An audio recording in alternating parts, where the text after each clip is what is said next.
Kasus bunuh diri remaja di Dompu melibatkan dua siswi SMK bernama Wulan dan Siska yang mengakhiri hidupnya karena meminum racun. Wulan tinggal bersama nenek karena orang tuanya bekerja sebagai TKI. Ia merasa kurang perhatian, sering menyendiri, dan akhirnya memutuskan untuk bunuh diri. Sementara itu, Siska dikenal ceria, namun hanya karena ponselnya disita oleh orang tuanya, ia merasa tertekan, dan sebelum meninggal, ia menuliskan pesan perpisahan di Facebook.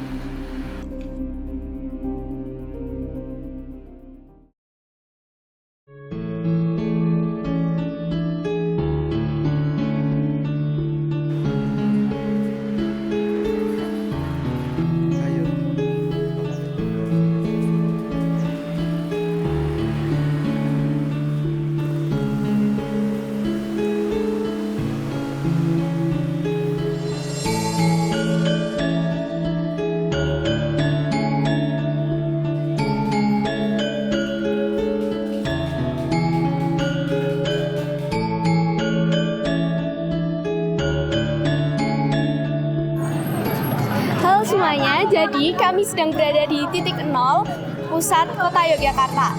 Titik 0 sendiri merupakan persimpangan antara Malioboro dengan bangunan-bangunan bersejarah. Di sini banyak wisatawan yang berdatangan dari berbagai daerah. Nah, jadi di sini kami akan mewawancarai beberapa wisatawan tentang topik yang sudah kami dapatkan. Nah, jadi di sini kami ingin mengetahui gimana sih pendapat para wisatawan yang ada di sini tentang kasus yang kami dapat. Apakah wisatawan-wisatawan ini menyadari bahwa hal tersebut akan mempengaruhi mental dan juga kondisi psikis seorang anak? Mari kita dengarkan yuk beberapa pendapat dari wisatawan di sini.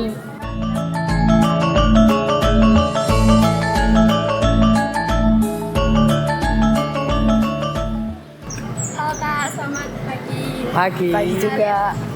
Saya Mulia Siska. saya Golia Putri. Nah, menurut Kakak, apakah di lingkungan sekitar Kakak tuh ada kasus anak yang tidak mendapat kayak peran orang tua gitu? Ya banyak sih teman-teman aku ya. Menurutmu gimana?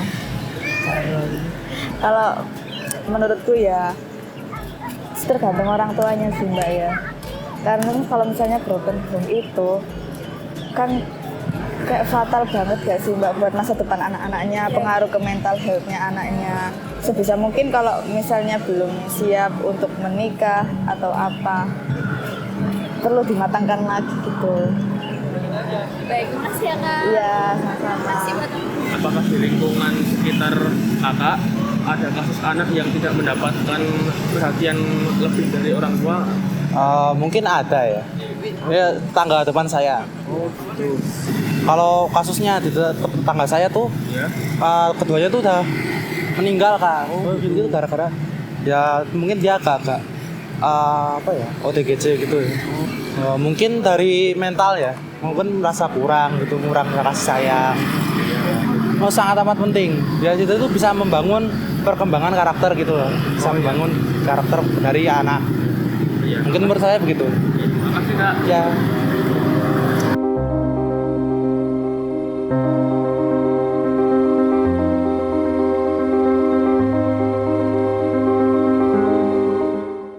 Menurut Anda, apa sih penyebab dari kasus yakni disorganisasi sosial, yaitu anak yang tidak mendapatkan peran dari orang tuanya? Oke ya, untuk pertanyaannya saya akan sedikit kasih jawaban. Untuk penyebabnya itu biasanya ada dua faktor. Yang pertama faktor dari keadaan, karena emang ada orang yang tidak beruntung sehingga mungkin dia kehilangan orang tuanya, otomatis dia kehilangan peran orang tua sebagai sosok pendidiknya. Dan juga ada yang kedua itu sebenarnya sosoknya ada, orangnya ada, tapi perannya tidak bisa didapatkan dalam keluarga. Mungkin karena si bapak atau si ibu itu kurang memberikan waktu atau kasih sayang kepada anak-anak mereka. Baik, berikutnya, apa dampak dari anak yang tidak mendapatkan peran orang tua? Pertanyaan yang sangat bagus ya. Dampak dari anak yang tidak mendapatkan peran dari orang tua itu sebenarnya sangat besar, apalagi di dampak psikologis. Karena seperti yang kita tahu ya, untuk seorang anak perempuan itu cinta pertama anak perempuan itu daripada bapaknya. Kalau dari seorang bapak dia mendapatkan kasih sayang yang cukup, si anak itu akan menjadi pribadi yang lebih mandiri, lebih ngerti, dan dia itu juga bukan jadi orang yang enggak gampang nyaman sama laki-laki lain. Karena apa? Karena tangki kasih sayangnya itu udah penuh dari bapaknya. Otomatis anaknya itu akan jadi anak yang enggak gampang suka ke laki-laki, gampang dirayu-rayu sama laki-laki. Itu nanti dampaknya yang paling krusial itu yang seperti itu.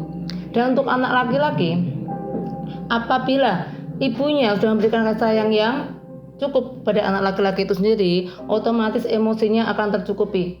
Dia juga akan tahu, oh ibu itu kayak gini baiknya. Artinya sebagai laki-laki saya juga harus memperlakukan baik pada wanita-wanita yang di luar sana. Jadi dia juga punya teman juga baik, emosinya bagus, enggak jadi playboy yang suka mempermainkan wanita. Karena apa? Karena ibunya baik. Otomatis dia juga memperlakukan hal yang baik pada lawan jenisnya. Itu untuk dampak psikologis menurut pendapat saya. Iya, sangat mengganggu. Karena kalau orang tua tidak memberikan kasih yang cukup pada anaknya, itu anak akan menjadi kurang percaya diri. Apalagi kalau dari pihak keluarga itu didoktrin menjadi anak yang tidak berguna. Itu akan membuat anak itu nggak punya rasa percaya diri. Dia selalu merasa dirinya kurang. Merasa dirinya itu nggak bisa dianggap pantas, dan itu sangat-sangat mengganggu untuk perkembangan mentalnya. Itu kenapa orang tua sangat berperan penting untuk membuat mental anaknya itu seperti apa. Mental anak jadi bagus, jadi enggak bagus, itu sebenarnya peran utama dari basicnya keluarga. Karena seperti kita ketahui, yang namanya sekolah pertama anak itu di keluarga. Kalau dari keluarga kita udah dapat basic yang bagus, otomatis untuk kedepannya akan lebih mudah lagi. Saya rasa itu aja. Lalu yang terakhir, bagaimana pendapat Anda tentang kasus tersebut? Pendapat saya, untuk kasus tersebut itu sebenarnya harus ada kesadaran yang pertama dari orang tua, yang kedua juga dari anaknya. Kita nggak bisa menyalahkan satu-satu pihak juga. Orang tua mungkin salah, anak juga mungkin salah. Di sini untuk mendapatkan peran semuanya sesuai dengan standarnya itu harus ada peran yang sama. Orang tua juga ngertiin gimana anaknya, ngasih kasih sayang yang cukup pada anaknya. Sementara si anak juga harus berada di posisi yang benar. Gimana dia memperlakukan orang tua, harus hormat, harus patuh. Orang tua memberikan hak-haknya, memberikan kasih sayang buat anak juga hormat ke orang tua.